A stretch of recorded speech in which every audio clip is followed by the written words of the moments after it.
take in your surroundings.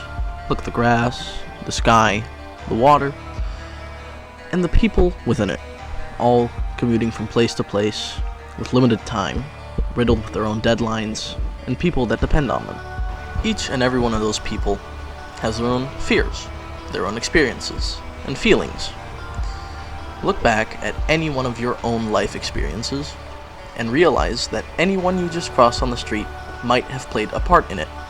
Whether it be the store clerk that sold your mom those balloons for your 11th birthday party, whether it be somebody you danced with at a party for a few minutes, or whether it be just a guy that you had small talk with while waiting for the bus.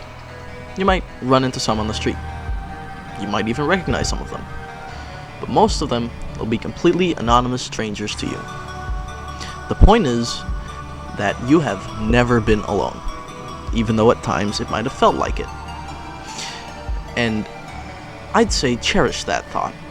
It'll give you comfort, as it has for me. It makes me realize that life can be hard sometimes, but if all of those little domino pieces had never been set by all those people, then I would have never experienced a life this great. This means that yes, all of the bad things in life have also happened because of that domino effect, but they have always been outweighed by the good parts. However, what if that isn't the case anymore?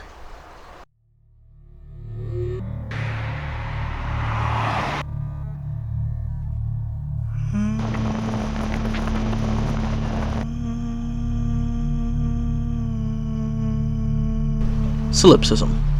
Solipsism is an idea from ancient Greek mythology. It states that only you can be certain of your own life experiences.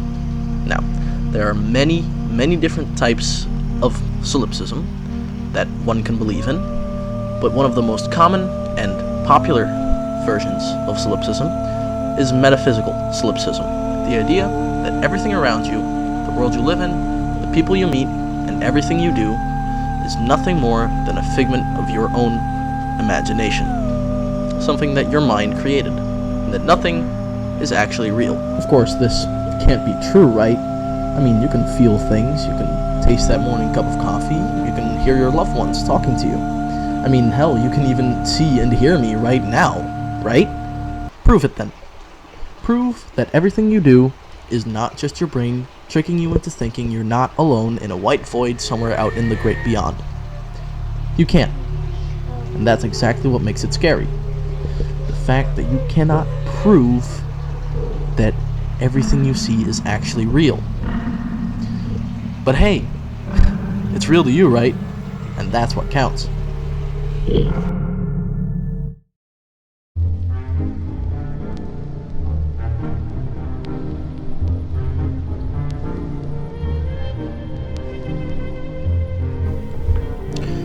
Next time you get the chance, take a good look at the moon. And I really mean take a good, long look. Think about how that moon, that has been up there long before the day you were born, is a massive natural satellite just floating about in space. Think about how far away it must be for us to be able to see it in one glance. Despite that, most of us only see it as an annoying nightlight disturbing our sleep. Compare that to how you saw the world as a kid. You looked up at the sky and were amazed by the sight of such a giant object floating around. As many things were, the world felt different back then. Though of course, our moon isn't the only one floating around with us, as there are 7 more planets with us after all. Most you can never see with just the naked eye. Each and every one of those celestial bodies, floating around for way longer than you and I have been alive, possibly even longer than our own planet Earth has been around, all orbiting around our sun for an impossibly long time. Let's expand our view and look at the planets that we can't just see with our man-made machines, looking past other solar systems, other galaxies, out into the great beyond.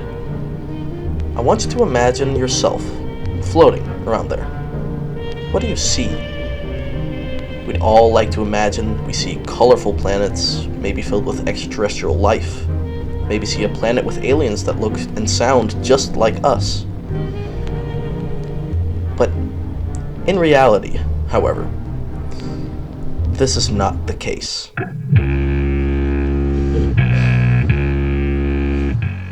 Sure, there might be aliens out there. Might be a collection of colorful and lively planets, all perfect for inhabiting life. But from what we know now, we as humans rolled the luckiest of dice that we could ever have rolled. Our planet is at the perfect distance from the sun, with the perfect materials on board to inhabit us. The chances of this happening are already slim to none, but the chances of this happening again, at a solar system close enough to us to communicate, practically zero. Meaning that in essence, we, as humanity, are alone. And I don't mean us on Earth. Our planet is already brimming with humans. Way too many, honestly. Now, I mean the idea that outside our Earth, there will probably never, and I really do mean never in our lifetime, be any other intelligent life close enough for us to communicate. Now, you could just brush this off, because, well, we knew about this for a while. Why would it matter? Well, because we keep searching. We keep holding out hope for the possibility that somewhere out there is a planet whose inhabitants are both able and willing to talk to us. It's hope that's driving us forward, and that hope keeps us moving.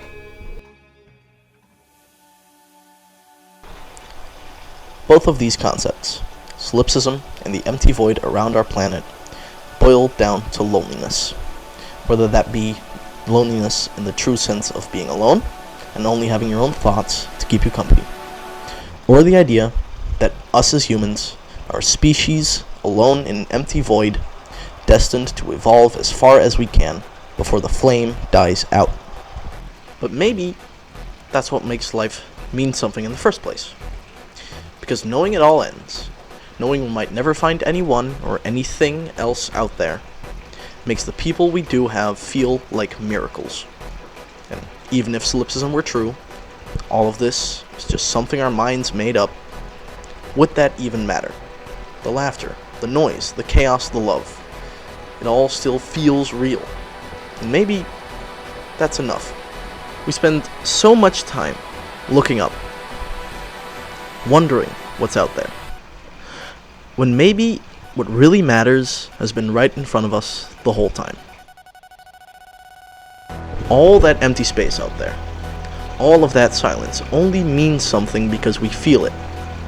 Because we're here to fill that empty space, even if just for a little while.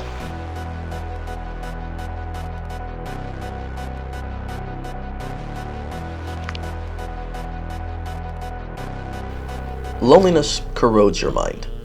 Even though I have plenty of great friends, a loving family, and a whole load of amazing memories I've made over the years, I sometimes just can't shake that feeling of loneliness late at night, looking towards the moon through my bedroom window. I used to just sit in those feelings and let it slowly eat away at me, which usually ended in me not catching any sleep most nights. If you struggle with those same feelings, I suggest you take a moment, put on some music, and go for a walk. Think about all the great memories you've made, all the people you've met and lost, all of the connections you've made, all the stupid adventures you and your friends have made, and slowly you'll realize that you were never truly alone, even though it might have felt that way.